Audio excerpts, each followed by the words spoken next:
en un ambiente sin riesgos es una utopía, pero no hacer los esfuerzos requeridos para evitarlos sería una gran irresponsabilidad. Por eso, cada semana contribuiremos contigo para que puedas alcanzar el pleno desarrollo de tus potencialidades, el logro de tus metas más preciadas, la oportunidad de disfrutar una vida saludable y la seguridad a los que tienes derecho. Contribuiremos proactivamente con el desarrollo sostenible que mereces. Es mejor prevenir.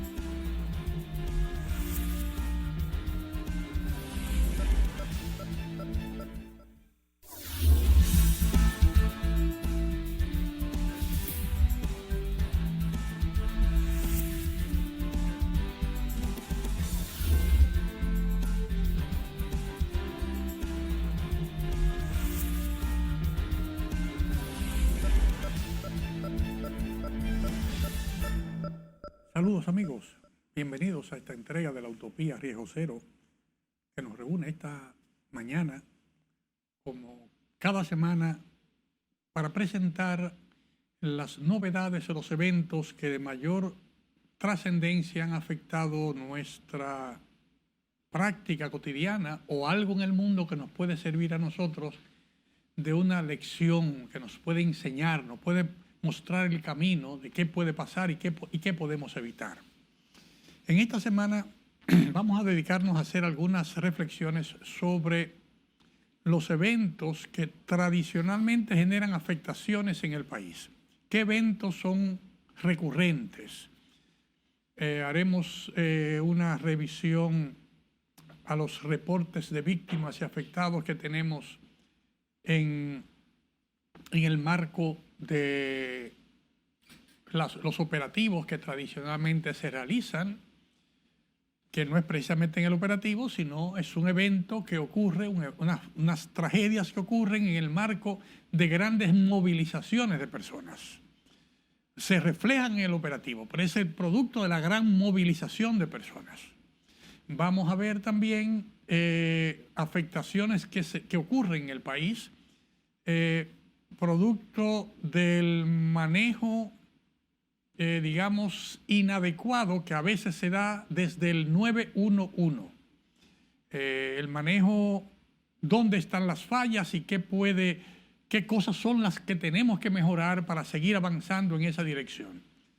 Y conversaremos también acerca de las lecciones aprendidas que debe tener para nosotros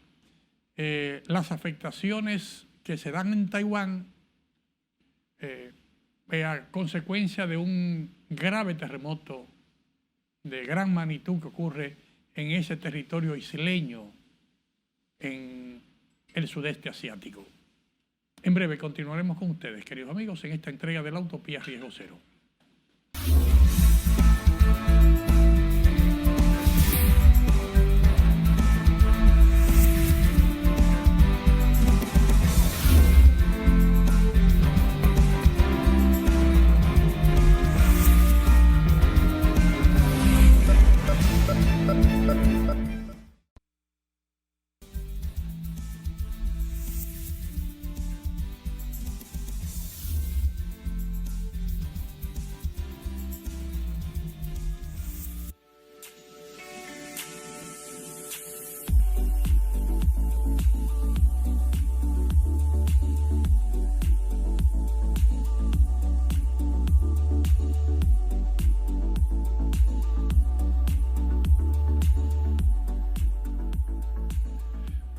Queridos amigos,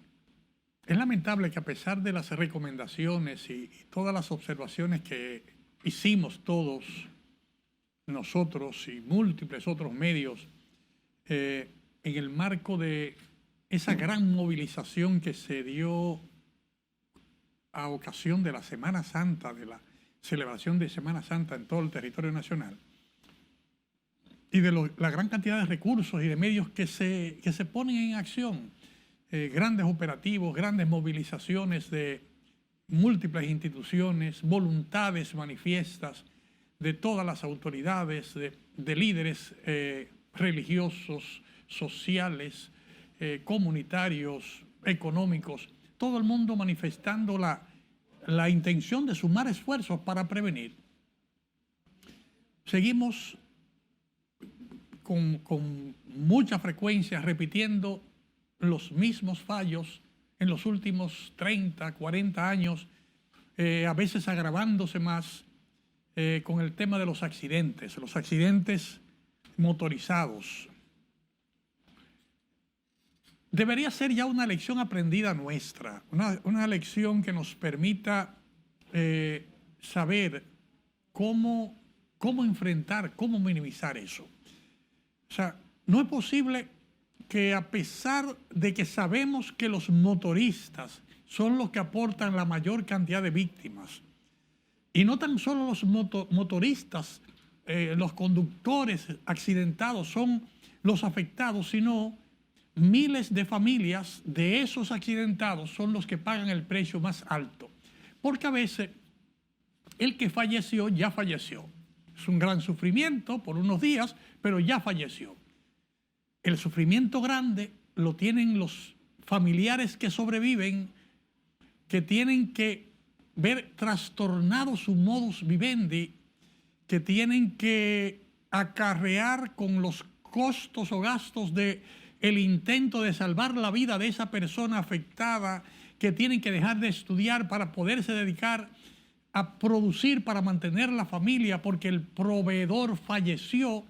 O sea, el daño no tan solo se da con esas víctimas que se presentan,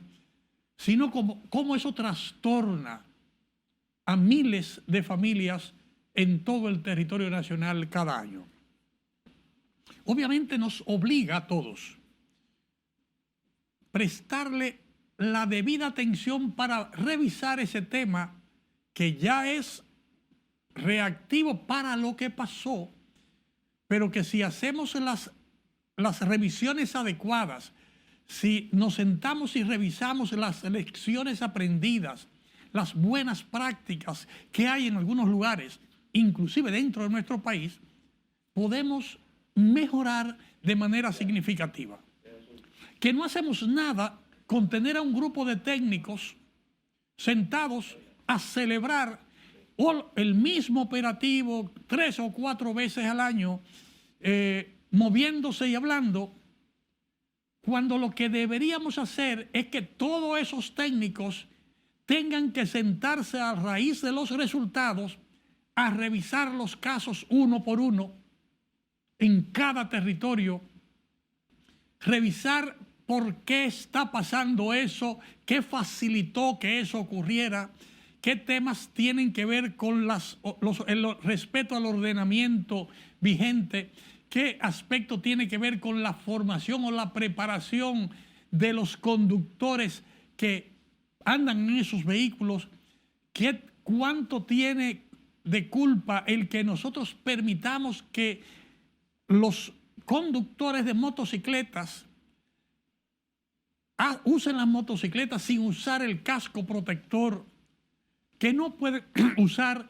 llevar pasajeros sin usar el casco detrás. O sea, hay una serie de cosas de las que hemos hablado mucho, de las que seguimos hablando y van a seguir ocurriendo los eventos, a menos que no seamos capaces de sentarnos nosotros,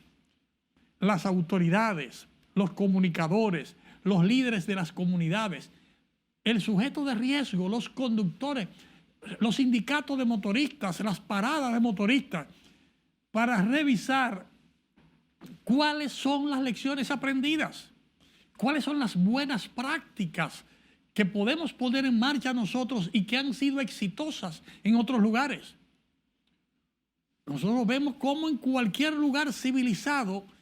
si usted va en su motor, va con el casco protector. Y si usted va a montar una persona con usted, esa persona, usted que va en el motor, tiene el casco protector para esa persona o no la puede montar. O sea, hay cosas que debemos revisarla. No es un tema de imposición nada más. Es que si esas mismas autoridades o esos representantes que dirigen organismos se sientan con los incumbentes, con los líderes de las comunidades, a revisar podemos mejorar la situación. Está por demás decir que la solución a todas las problemáticas que afectan a una comunidad o a un individuo dentro de la comunidad está hartamente probada, que solamente se resuelve con una participación activa de los representantes de cada comunidad. Solamente el fortalecer las capacidades locales para poder participar en las revisiones de esas lecciones aprendidas, de esas buenas prácticas y de las normas que tienen que implementarse para garantizar la seguridad, está probado que eso aporta más del 50% de la solución. Y si además de eso logramos contar con que el Estado como proveedor, el sector privado, las instituciones y organizaciones interesadas en garantizar el desarrollo sostenible del país aportan recursos y capacidades, nosotros podemos garantizar, si no la solución completa de los casos, que tengamos por lo menos la reducción en más de un 90% de la siniestralidad que se presenta ante los diferentes eventos. Pero es necesario que nosotros saquemos de nuestra mente que con una conducta o una actitud reactiva vamos a poder cambiar la situación. No es verdad que si tenemos 20 años haciendo lo mismo, vamos a tener un resultado diferente en esta ocasión. Es necesario, hay el conocimiento, hay la capacidad, hay los recursos en el país para evitar una gran cantidad de sufrimiento. La mejor forma que podemos ayudarnos nosotros mismos es entender que es una decisión nuestra, la de los líderes de las comunidades, de los comunicadores, de las instituciones del gobierno, de sentarse de manera seria y responsable a revisar lecciones aprendidas y buenas prácticas, lo que nos debe ayudar a garantizar el correcto desempeño que permita reducir de manera significativa la pérdida de vidas importantes que cada año se repite de manera injustificada e innecesaria. Cada vida cuenta. Cada vida que evitamos perder o cada accidente que evitamos no tan solo le va a evitar el sufrimiento a la persona afectada directamente, sino a miles de personas en su entorno, familiares, relacionados,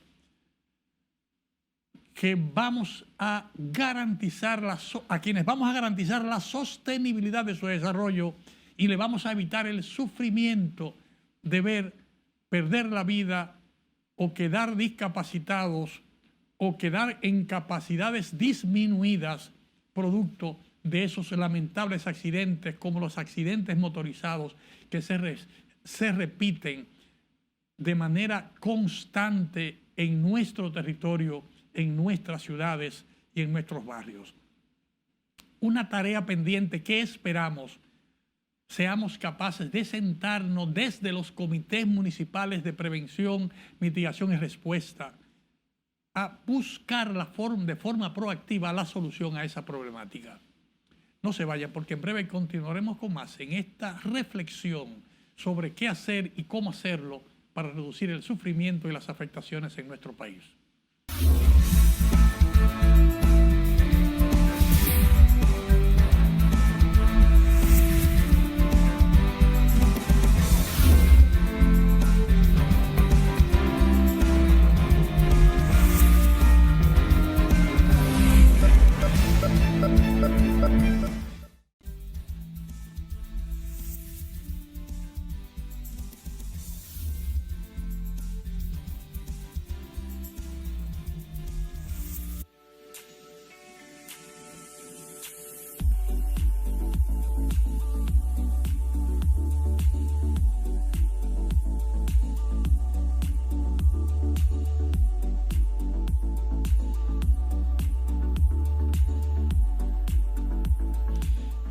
Queridos amigos, seguimos con ustedes en esta reflexión que hacemos hoy desde la Utopía Riesgo Cero de cómo podemos reducir el riesgo y con el riesgo las afectaciones y el sufrimiento en nuestro país. Vimos el tema de los accidentes de motores y ponemos sobre la mesa la necesidad de actuar de manera proactiva, y de la misma manera queremos analizar algunas quejas que vemos en el medio sobre las deficiencias en el servicio del 911, la tardanza en que las unidades llegan en algunas ocasiones, sea de ambulancias o sean de camiones de bomberos. Y yo quiero hacer una anécdota que nos puede ayudar a entender la situación. El pasado miércoles a las 10 de la noche, yo recibí la llamada de que estaba incendiándose cerca de en el entorno, en el lindero de la propiedad donde vivo, en Bamboo Beach Club, en la zona de Najayo. Había un incendio que estaba amenazando de manera grave la posibilidad de encender unas terrazas techadas de cana que hay en el entorno. Eso era de alto riesgo porque todo el entorno hay bambúes sembrados y hay en esas áreas verdes cercanas, hay mucha área verde, hojas secas de árboles, ramas secas que se colocan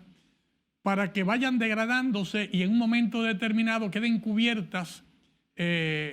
en el terreno, y eso sirva de abono a toda la vegetación de matas de uvas de playa, matas de coco y otras crotos, cayenas, etcétera, que están desarrolladas en la zona. Vemos algunas imágenes nosotros en este programa de la exuberante vegetación que hay en esa playa en frente a Bambú, que ha sido prácticamente construida usando el requisito de nunca quemar, o sea, nunca quemar basura.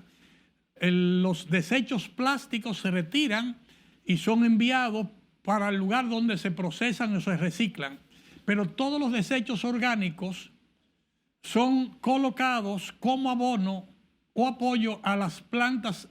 que están en proceso de crecimiento, y eso ha permitido que, a diferencia de lo que ocurre en otros lugares, ahí hay una vegetación frondosa, una cantidad enorme de matas de coco y de matas de uva de playa, de matas de mango, matas de tamarindo, frutales, que crean un ambiente agradable para todos aquellos que podemos visitar o estar en el lugar. Resulta que en ese entorno, cuando yo, que ya estaba acostado, me levanto ante la llamada y voy a ver con el seguridad en la zona, encuentro un fuego ya con fuerza, o sea, con tanta fuerza que fue imposible para mí sentarme a abrir la puerta que daba acceso en esa zona para poder movilizar las medidas de emergencia que eran necesarias en ese momento, y por ende había el riesgo de que si la llama terminaba de pasar de los cocos que ya estaban encendidos a los techados de cana que comenzaban a partir de unos 30 metros de distancia, podía darse un incendio de incontrolable y de magnitud que no podíamos valorar hoy en día. Resulta que de manera rápida marco al 911 y me contesta una joven pidiéndome la información. Me identifico, tiene mi número de teléfono, y la joven insiste en preguntarme que si hay heridos. Yo, jovencita, no hay heridos, hay un incendio que tiene características graves porque hay un entorno que se puede encender rápidamente y es necesario que me envíen los bomberos. Durante más de 15 minutos esa joven estuvo insistiendo conmigo que le dijera que se habían herido, que se habían atrapado, Señorita, los bomberos, es un incendio, hay una estación de bomberos a 10 minutos de aquí y hay otra que está a 20 minutos. fue imposible hacer entender a esa joven. Debo decir que tuve que hablar de una manera grosera para que ella entendiera, y de mala manera dice, ok, tomé ya. Y resulta que llegó en ese interín una ambulancia que no fue solicitada porque no era necesaria, pero que sí fue de mucha utilidad, y llegó una brigada de la Policía Nacional que estaban a 5 minutos del lugar. Los bomberos estaban a 10 o a 7 minutos. Pero ella no llamó a los bomberos. No hubo forma que llamara a esos bomberos y se movieran. No hubo forma que cuando los bomberos y la policía llegaron ahí y se sumaron con los que estábamos ahí a sacar agua de la piscina con cubetas para atenuar el área de propagación del incendio, para frenar el área de expansión, no hubo forma que tampoco les respondiera a los operadores del sistema 91 que estaban en el terreno, que era la policía y era la ambulancia de la Cruz Roja que estaba había salido del puesto de Palenque frente a Domicén, y no hubo forma.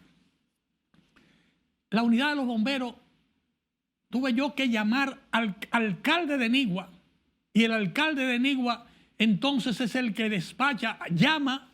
le hacen, y la ambulancia, el camión de bomberos llega 1 hora después de la llamada. Obviamente, el conocimiento que teníamos de los riesgos y poder cortar la línea de seguimiento del incendio, atenuar, impidió que el fuego siguiera creciendo como iba y que destruyera prácticamente todo el trabajo que hay hecho en Bamboo Beach Club. Todo única y exclusivamente por la incompetencia del operador que recibió la llamada en el 911. Y a lo mejor es una persona valiosa, a lo mejor es una persona con mucha preparación, pero el error que detecto ahí es que en el sistema 911, como está diseñado, deben haber operadores de cada una de las instituciones que responden. Entonces, si hay un tema de incendio, ese operador que recibió, que obviamente no tiene la mínima capacidad para saber que si un incendio no se apaga en los primeros minutos, se convierte en algo incontrolable, me dice que hay una incompetencia en quienes están dirigiendo ese sistema de respuesta o en algún lado dentro del sistema. Porque lo que tiene que funcionar es que ahí tienen que haber bomberos que conocen la situación, que toman el detalle, que te dan información y que movilizan, porque era sencillamente una llamada a los bomberos de Palenque para que ese bombero de Palenque estuviese en la escena y hubiésemos evitado con mucha mayor rapidez y sin ninguna angustia la ocurrencia de esa problemática. Si eso mismo ocurre, que el que recibe la llamada para responder, para despachar ambulancias, es una persona que no tiene la mínima capacidad para entender cómo funciona el sistema de despacho y de emergencia, si no tiene un entrenamiento que le dice, que le permite conocer el territorio y saber que las unidades están preposicionadas a 10 minutos máximo de cada lugar y que siempre hay una ambulancia que puede estar en menos de 5 minutos en el lugar. Pero si la despachadora, por su incompetencia, dura 10 minutos preguntando, no va a poder responder a tiempo para preservar la vida. Y hacemos la observación porque quizás o sin quizás una de las personas que más de cerca trabajó y apoyó a la instalación del sistema 911 en el país es quien les habla. O sea, desde que se estaba discutiendo el tema en la Comisión de Justicia de Interiores de la Cámara de Diputados y luego las discusiones posteriores que se hicieron en el Palacio Nacional y en otros escenarios, generalmente estuvimos nosotros o algún representante nuestro en esa época como director general de la Cruz Roja Dominicana apoyando la instalación de esa importante herramienta para asistir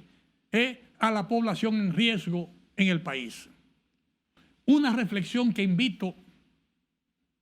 a revisar con los actores que están en el sistema para que mañana no tengamos que seguir pagando el precio de vidas o afectaciones en todo el país. No se vayan, queridos amigos, porque en breve continuaremos con más en esta entrega de la Utopía Riesgo Cero.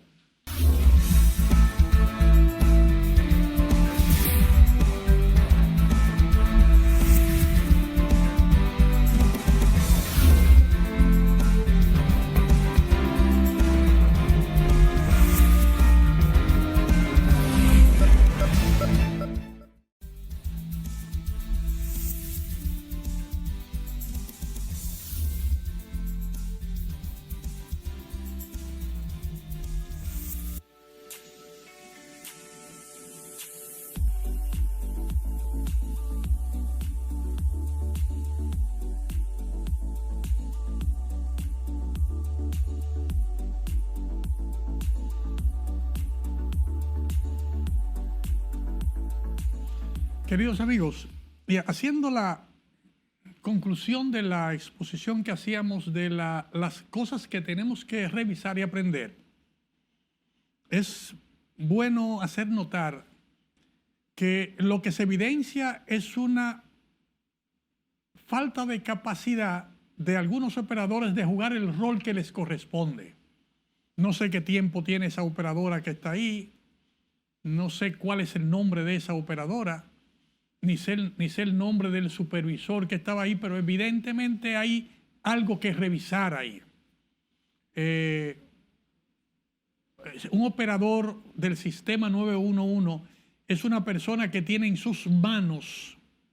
con una decisión rápida y oportuna, basada en su conocimiento, la preservación de la vida o de las propiedades de personas que son las que cotizamos, las que aportamos para que puedan estar ahí trabajando. Es mucho esfuerzo, es mucho recurso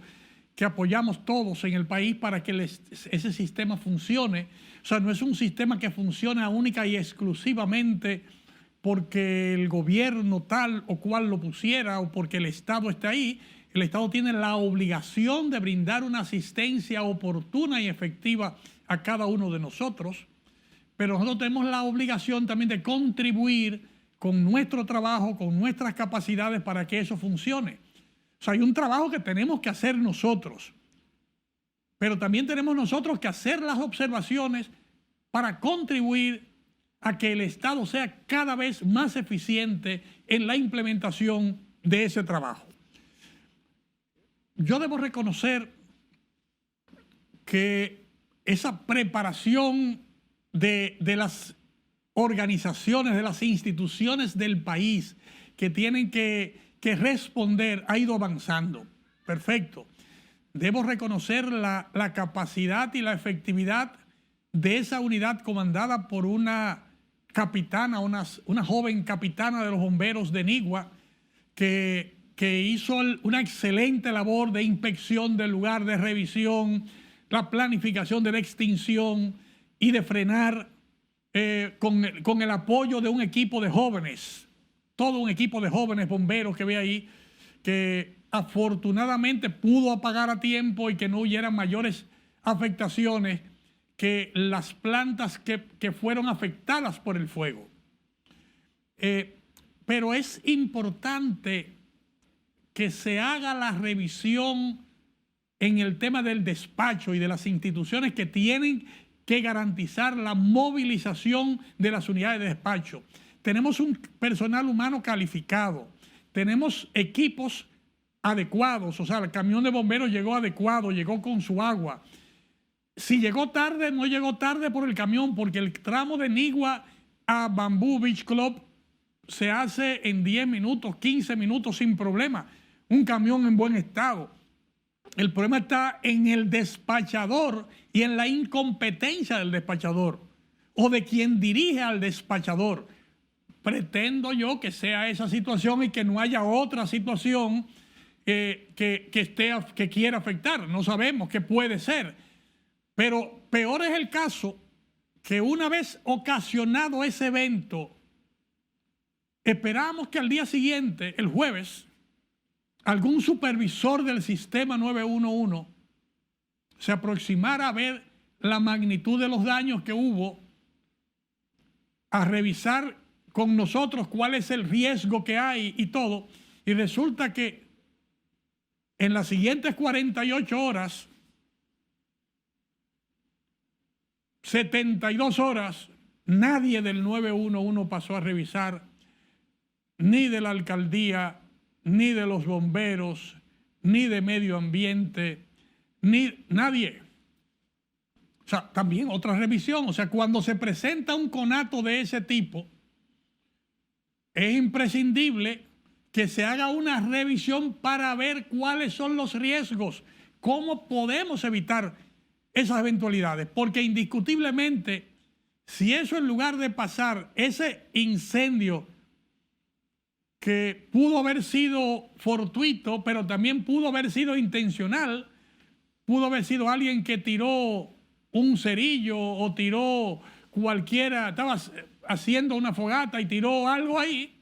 Si eso ocurre en un entorno más poblado donde hay muchas casas, es probable que el incendio hubiera devorado 4 o 5 viviendas con una gran cantidad de personas afectadas. Tuvimos la ventaja de que esa es una zona muy arborada, que no está densamente poblada y que afectó solamente el área donde estaban las plantas, que se recuperarán o las ayudaremos a recuperarse. Es una tarea que debemos ponernos todos, sobre todo cuando vivimos paso a paso tragedias. Debemos ponernos la tarea de aprender de las lecciones. Debemos ser capaces de, en un evento de ese tipo, sentar a estudiantes, a líderes de una comunidad, a profesores o a transeúntes, enseñarlos del riesgo que se corre cuando manejamos inadecuadamente algunas conductas ante una situación de riesgos. Esperamos que el comentario planteado desde aquí y desde una óptica propositiva de evitar, de aprender de los eventos, eviten que aquellos que cometieron la imprudencia de lanzar algún elemento que generó incendio en esa condición entiendan que si se lanza eso en un sitio donde hay viviendas o donde hay un depósito de escombros o de plásticos, las condiciones pueden generar eventos catastróficos con múltiples víctimas que costarían mucho sufrimiento para los afectados y para los que generen esas afectaciones. Hay un grave delito medioambiental. Hay un grave intento de generar un daño medioambiental, sea voluntario o sea involuntariamente, y nosotros tenemos que aprovechar la ocasión para mostrarle a cada ciudadano el precio que se puede pagar o que hay que pagar si usted comete un error que afecta a otros. Desde la Utopía movemos el manejo de la información como una forma de poner sobre la mesa lecciones que debemos aprender, buenas prácticas que tenemos que poner en marcha todos y cada uno de nosotros si queremos que nuestra sociedad pueda seguir desarrollándose, preservando nuestro medio ambiente, preservando nuestra naturaleza. Hemos visto en esta semana el lanzamiento de la estrategia dominicana 3030, de cómo podemos invertir y seguir trabajando en preservar nuestro medio ambiente, la calidad de nuestras aguas, la calidad de nuestras playas, las condiciones adecuadas de nuestros ríos, como un soporte importante al esfuerzo que se hace desde nuestro país al a continuar el fortalecimiento de nuestro potencial ecoturístico y turístico en el país. Una tarea pendiente de todos, no tan solo de los inversionistas turísticos, ni de las autoridades de turismo. Es una tarea pendiente de todos y cada uno de nosotros, los ciudadanos que estamos en contacto con la naturaleza, con el medio, de preservar, de cuidar y de garantizar que esas bellezas naturales que tenemos en nuestro territorio sigan estando ahí y cada vez en mejores condiciones para que puedan ser disfrutadas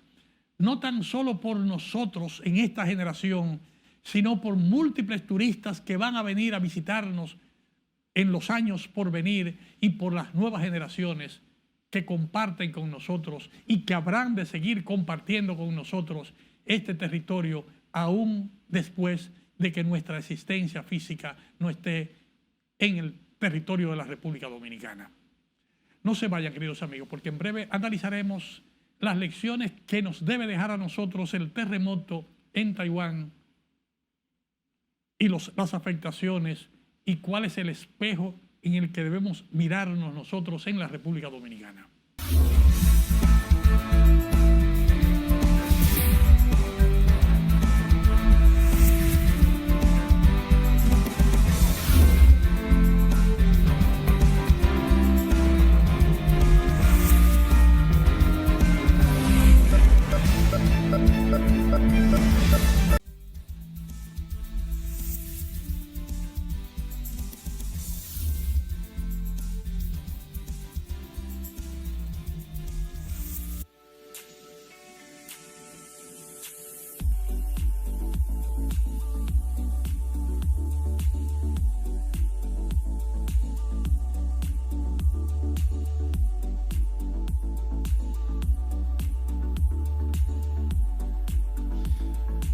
Queridos amigos,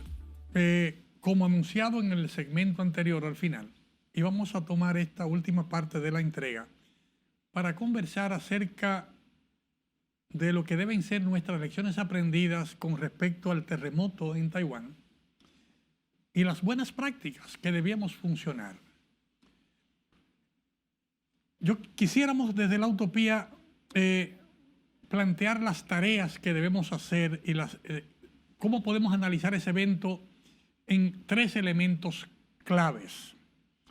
O sea, primero, la responsabilidad de las autoridades de garantizar que no ocurran cosas así o que los daños sean menores. ¿Qué se puede hacer? Gobierno nacional, gobiernos locales. En segundo lugar, la responsabilidad del sector privado, del inversionista que hace cosas, que construye también, porque es en gran parte corresponsable de lo que pueda ocurrir, y la responsabilidad de nosotros, de la comunidad, de los que cohabitamos en el territorio donde puede ocurrir eso. Vamos a dejar para último momento, digamos, en la parte de la comunidad. Veamos que el gobierno tiene la responsabilidad de garantizar que eso no ocurra, que un edificio no se caiga con el terremoto o que un edificio no se rompan las dos primeras plantas y se quede virado el edificio. Digamos, esa es una tarea que ya la hemos analizado aquí con expertos en varias entregas. Es una tarea enorme porque tenemos un país, tenemos ciudades que han sido construidas a lo largo de más de 500 años. Hay edificaciones tan antiguas como 500 años de edad. Y en todo ese periodo se ha estado construyendo, a veces basados en buena práctica o en experiencia de los constructores, pero sin una normativa que garantice, digamos, el adecuado conocimiento o puesta en marcha de las prácticas. Un tema que no es único de nosotros porque el conocimiento que había para prevenir afectaciones en terremotos hace 50 años no es el que hay hoy. Las normas también han variado. Lo cual dice que la tarea que tiene que hacer el Estado es una tarea que no puede ser de solución inmediata. No hay la capacidad de ningún Estado, ni siquiera en Taiwán, ni en Japón, ni en Italia, ni en España, en ningún país, ni en Estados Unidos, de prever y resolver todo. Debe verse, la tarea del Estado debe ser priorizar cuáles son las edificaciones críticas, las más importantes, las edificaciones donde hay mayor cantidad de personas concentradas en un momento determinado, o las instituciones críticas donde debe responderse adecuadamente a los afectados en un evento de ese tipo.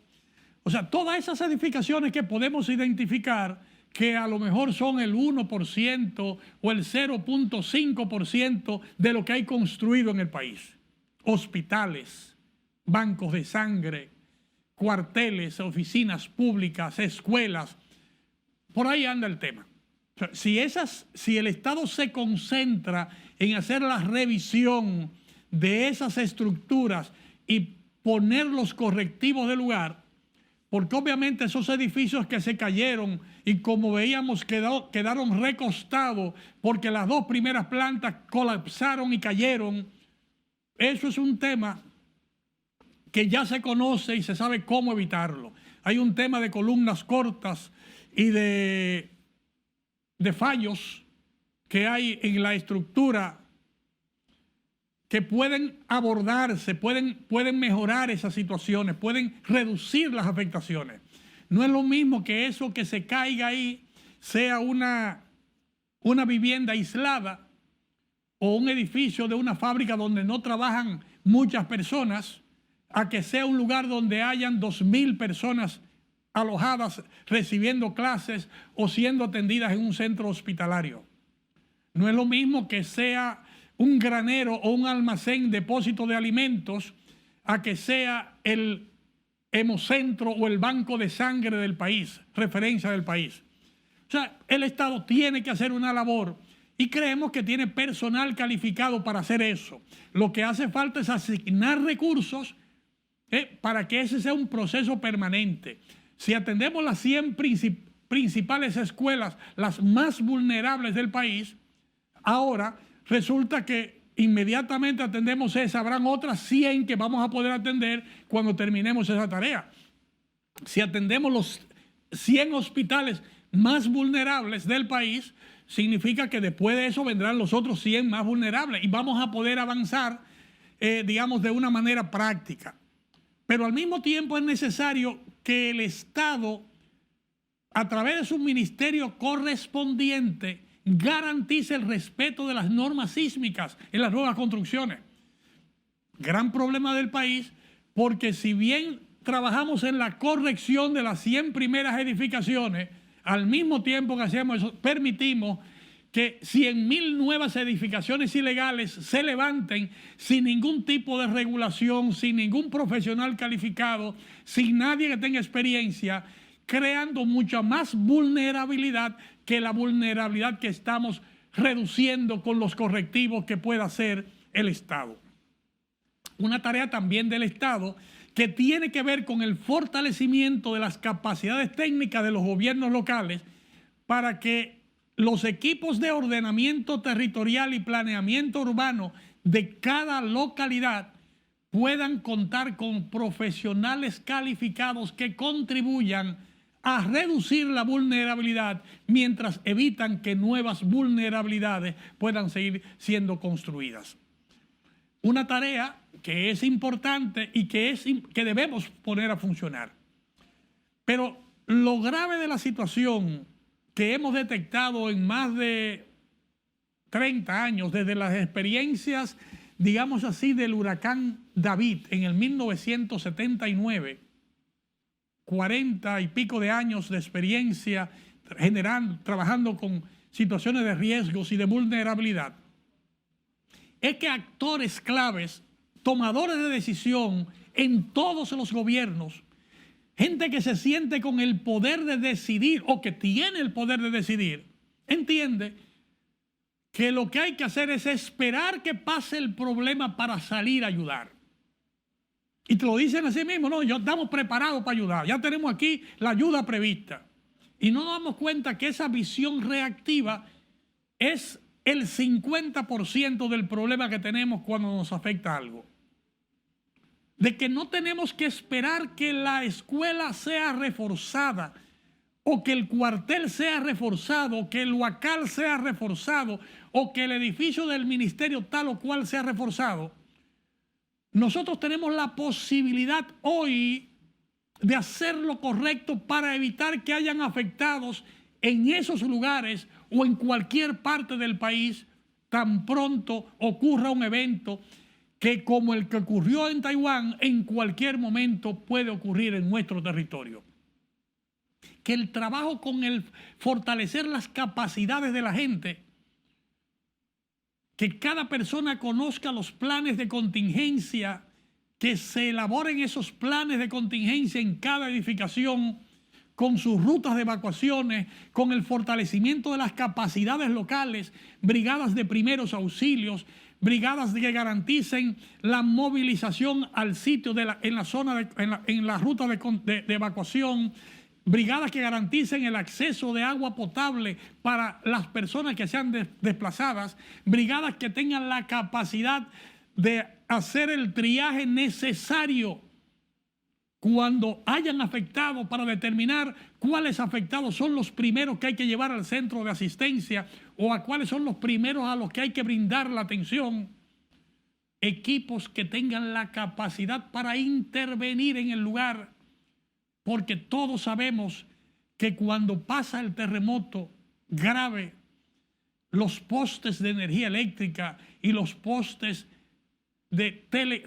telecomunicaciones son los primeros que caen y que no hay mecanismos de comunicarse ni de movilizarse con seguridad por el riesgo que significan todos los cables tendidos que hay sobre la zona